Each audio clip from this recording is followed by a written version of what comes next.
Hello? Excellent. If you ask a child what they want to be when they grow up, they'll often give you a very fantastical answer. They want to live in space. They want to be a fairy or a pirate. You never really think that those dreams will come true. But I'm a full-time professional mermaid. Is a mermaid a real job? Yeah, definitely. I travel around the world modelling underwater. Modelling underwater and performing at luxury events. That could be anything ranging from children's parties up to black tie balls. The tail is a full silicone, Hollywood-level prosthetic, and it's also swimmable, which means that I can swim, dive, and perform stunts underwater in it. I'm a trained diver. I can dive to over 20 metres in the open ocean on a single breath, which is rather handy as a mermaid. So I swim with marine life, and that includes sharks, both in aquariums and in the wild. So from all of this, you're probably thinking that when I was a child, I wanted to be a mermaid, right? No, I actually also wanted to be Batman. So how do you go from wanting to be Batman to being a professional mermaid? It's obviously a long story, but for me, being a mermaid really started when I became disabled. At the time, I'd just graduated from university. I'd been running my first company for about a year, providing performers to events around the UK. I was teaching trapeze, walking on stilts, performing with fire, and as a hobby, I danced every day. Then I started developing a pain in my legs that gradually became worse and worse until they started collapsing underneath me, until I became bedbound. I lost my job, lost my business, lost every hobby, activity, and skill. And along with those things, I lost my identity. Who is a dancer if they cannot dance? Who is a performer if they never have an audience? All my dreams at the time were based around performance, around dance, around physical skills, and without them, I felt empty and lost. At that point, I tried to give up on my dreams. It felt like it would be easier to have no dreams at all than to have these dreams that were now suddenly impossible. But no matter how hard I tried to give up, there was a part of me that couldn't let go, that didn't want to give up. I wanted to perform. It was around that time that a friend of mine made what started out as a joke. He said that I could be a mermaid, that I could sit on rocks and comb my hair, and everything would be fine because mermaids don't need legs anyway. We laughed about it, but it planted a seed. He told me that there were actually already professional mermaids working in the United States and in Australia. I went home and looked online, and there they were. A whole world of possibility. A whole world of performance without legs. Suddenly, my dreams came back to life. New performance dreams that didn't need legs. As you can see, I can walk again now. It took about 3 years to be able to walk again, and about another 1 to be able to go back to trapeze and to still walking. I still have to be very careful. I can't dance yet, and I'll probably never run again. I still have my wheelchair for the days when I need it, but on the whole, those dreams from before are back up and running now. Even though I can go back to trapeze, back to still walking, being a mermaid is still my favourite out of all my performance disciplines.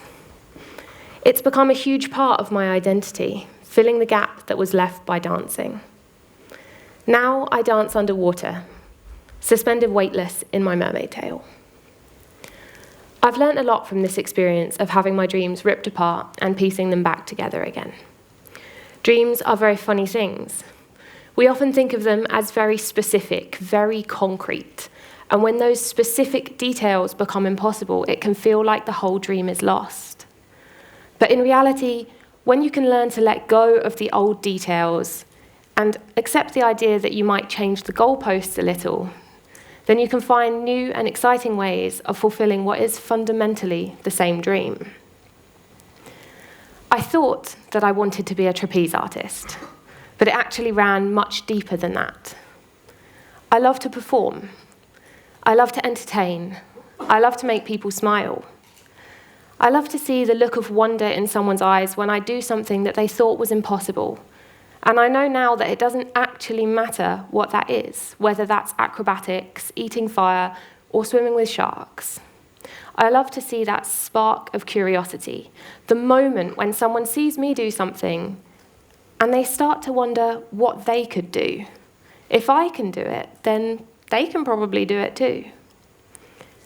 I also love to play with physical skills, to explore the possibilities and the limits of my body and my mind. Now, I used to fulfill both of those core dreams, those core motivations, through trapeze. And now I do the same thing, but through mermaids. On the outside, trapeze and mermaids might look very different, but they share a lot of similarities. And it's in this way that your dreams can simultaneously change and stay the same. Unrecognizable but familiar, both entirely new and completely old. Because in a lot of cases, our dreams are beyond our control. And that uncontrollability, that element of chaos, is not a bad thing. Yes, it can be very painful, but we can't let that blind us to the times when it does work to our advantage. It's very easy to be blinded by things, and paradoxically, one of the things that can blind you is actually your new dreams, your current dreams. They're obviously something that you need to focus on a lot. They take all your time and your money and your energy. You need to think about them every day. But it's really worth also taking the time to consciously think about and remember the things that you've achieved before, because they're much easier to forget. I abandoned the goal lists from before I was disabled. I assumed that I would have failed everything on them. But I found them recently, and it was actually really surprising. Yes, there were lots of things that I haven't done yet, and there are a couple of things on there that I'll now probably never be able to do. But there were a couple that not only had I succeeded, but I had really smashed them. So one in particular said, perform aerial. And this is a few years ago, so it was early in my career as an aerialist. And like any good goal setter, I'd put specific details for when I'd know when that goal was complete. In this case, that was an audience of 10 or more people and filming it for YouTube. So that's great. Earlier this year, I performed at the the Chinese New Year Gala in Cambridge. And it was a live, this is aerial hoop, it was a live theatre performance to an audience of over 2,000 people, not 10. And it was also not only filmed for YouTube, but actually broadcast live onto Chinese national television. But I didn't actually think about it. I didn't actually even realize that I'd completed that past goal. If you'd asked me about my lists from before I was disabled, I would have told you that I'd failed everything on them. Because things become really normal over time. Things that were once shiny and new and exciting become really mundane through repetition. So it's up to you to consciously take that time to remember the achievements that you've already made. And it's those that will give you strength as you bring your new dreams into reality. So how do you bring your dreams into reality?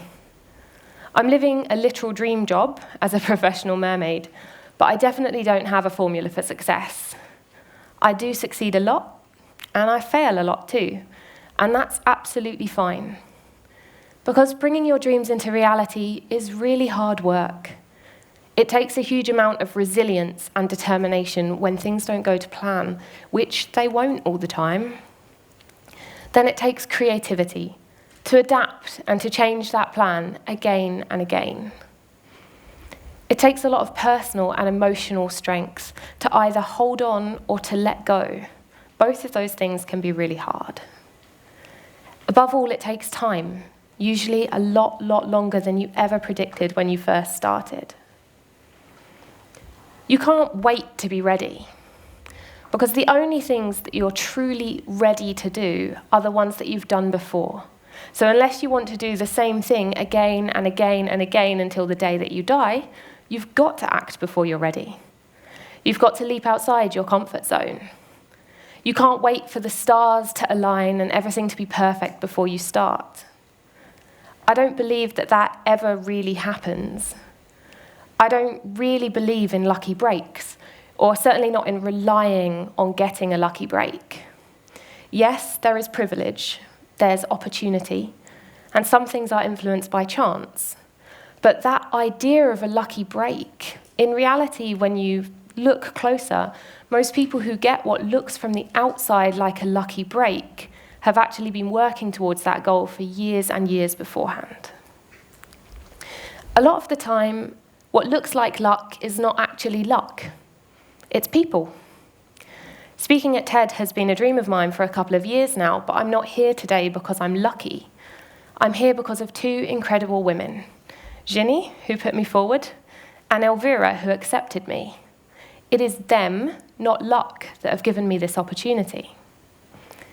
People have a huge amount of power to help you to bring your dreams into reality. And that's not just in the obvious way. That's not just like fairies granting wishes and giving you the perfect job opportunity on a silver platter. It's also in ways that are much more subtle and long-lasting than that. Surrounding yourself with people who have faith in you and faith in your dreams will give you faith in yourself when things get tough. Those people will surround you with fire and power when you need it the most. So who are those people? They can be anyone. They don't have to be from the same discipline or field as you. In fact, it's often better if they're not. It's better to get a range of viewpoints. I certainly don't only talk to other mermaids. I bounce mermaid-related ideas off everyone from geneticists, engineers, neuroscientists, mechanics. I've got a couple of bodybuilders. Anyone who will share their dreams with me too. A lot of the time, we don't actually work on projects together. We don't even necessarily help each other out in practical, physical ways. We just care. We just believe in each other's dreams. And that on its own has a huge amount of power. Of course, actual collaboration is hugely useful too, and often essential for bringing your dreams into reality. That could be working fully together on a project with someone, be that with one other individual, with a group of people, or for major projects, thousands of individuals. Sometimes you just help each other out now and then, or you might need to bring someone in for a particular specialist skill. Sometimes you have an idea, and you can't actually bring it into reality yourself, so maybe someone else can. One of my most popular costumed characters for events, which is Flora, is an idea that actually came from a friend of mine who is a male fire performer. And he had an idea for a female stilt-walking character designed specifically for flower shows. Now, he would not look good in this dress. Sorry, guy. So he gave the idea to me. I designed Flora and then constructed it as a collaboration with 7 other seamstresses. Guy, whose idea it was, I don't think he's ever actually touched this costume, but his idea has come out of his head and can now be seen walking around in full glory by thousands of people who would otherwise never have even imagined it. Isolation is counterproductive to dream building. If we want to bring our various dreams into reality, the most important thing is to create an interconnected network of dream builders, working together in all these different ways and more on all our different projects. But what should this network of dream builders work on? It always makes me really sad when people say to me that they don't have dreams or that their dreams are unimportant. And they get this from the idea that the only dreams that have value, the only dreams that are important, are the really huge, earth-shattering dreams. The ones like ending poverty, curing cancer, and equal rights for everyone. And yes, obviously, those are very, very important. But I believe that all dreams have value, so long as they're positive in their intention, no matter how small they are. Because what is dream building for? It's not actually just about cool experiences or good results or even about changing the world. It's actually about the process. It's about intention. It's about having an idea, no matter what that idea is or how small it is or how many people it affects, and then pushing and pushing until your idea can be seen in reality. Whether your idea is world peace, is becoming a mermaid, or is growing your own herb garden, it doesn't actually matter. What matters is that process. That process of building your dream and fighting for it empowers you. And it's also incredibly valuable practice. Because dream building is a practicable skill. And it's one of the most awe-inspiring, confidence-boosting skills that you'll ever have. So share it. As you build your dreams, as you empower yourself, you will also inspire, empower, and help the people around you to build their dreams. Purpose can come later. Start with anything, no matter how small. Start with your herb garden. As you practice building your dreams into reality, each success will build your confidence. Each failure will teach you valuable lessons and improve your own skill as a dream builder. Your herb garden will grow into an allotment. As you develop your skill as a dream builder, your ideas will grow bigger on their own. It's a natural process. Each dream transcends the one before it. They evolve. Some of your dreams will grow. Some of them will die. And many of them will change beyond what you ever imagined when you started. And as you nurture and grow your own dreams, as you practice your own skill as a dream builder, you will inspire, empower, and help those around you. You will create a world community of interconnected dream builders, and such a community is beyond the abilities and aspirations of any one individual. Such a network is beyond limits, and it is on this network of dream builders that all progress depends. So start now. Whatever your dream is, no matter how small, start practicing your skill as a dream builder. Act with love, positivity, and connection. One day your herb garden might be a forest. Thank you.